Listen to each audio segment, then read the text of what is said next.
The Newsday continues here on One News Now. I'm Diego Castro, bringing you the biggest headlines from around the world. India and Pakistan brace themselves for flash floods and high winds as Cyclone Biparjoy makes landfall on Thursday evening. Heavy rains have begun pelting parts of India, with strong winds even uprooting some trees. Around 100,000 people have been evacuated to a relief camp in India, while 73,000 people in Pakistan have also been brought to safer locations. The storm is expected to worsen for 2 to 3 days, with wind speeds seen gusting up to 140 kilometers per hour as it barrels towards Pakistan.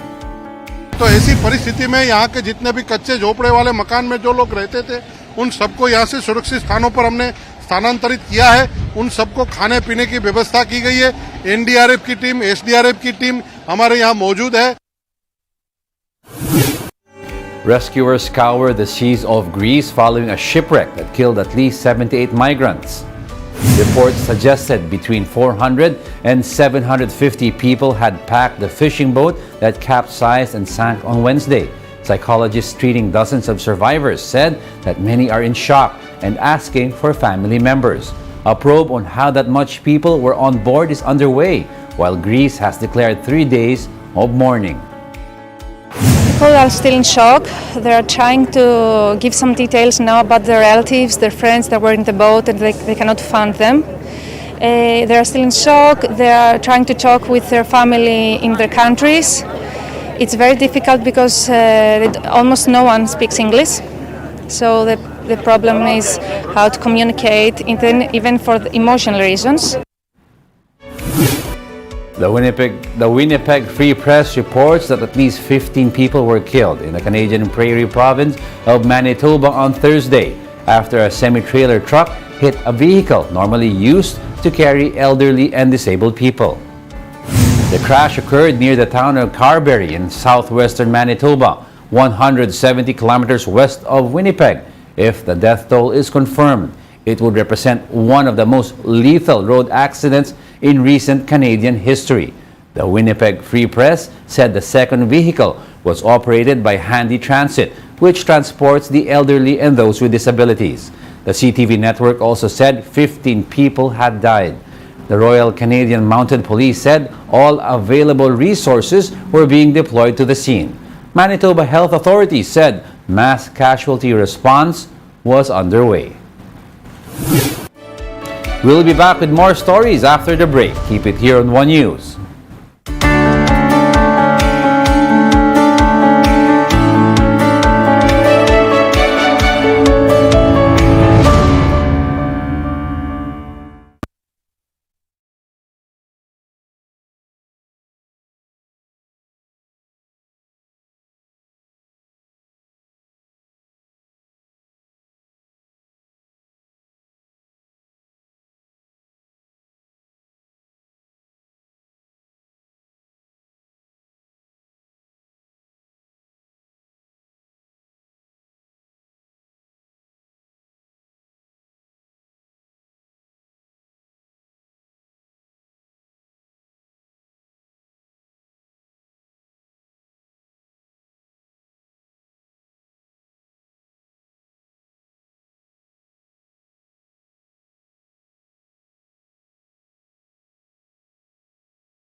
You're still watching One News Now World. I'm Diego Castro.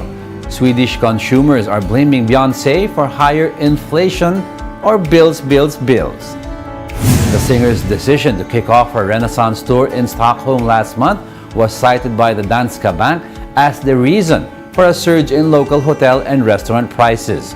Sweden reports higher than expected inflation of 9.7% in May. The Danske Bank believes that Beyonce helped drive the jump in hotel rates and that she may also have been the force behind a strong uptick in recreation and culture prices. The Vatican on Thursday released the first images of Pope Francis since his June 7 abdominal surgery. The photos showed him in his wheelchair visiting the children's cancer ward, a sign that he is getting ready to be discharged soon from hospital. The Pope appeared in good form in the images, in which he is seen in the corridor of the 10th floor pediatric oncology ward of the Gemelli Hospital. He was meeting children, their parents, and medical staff. In one photo, he is shown elsewhere speaking with a couple in a private room. The Vatican has said earlier that Francis was expected to be released from Gemelli in the coming days. The 86-year-old Pope was admitted to the hospital on June 7 for surgery to repair an hernia in his abdominal wall and remove intestinal scar tissue that had caused intestinal blockages.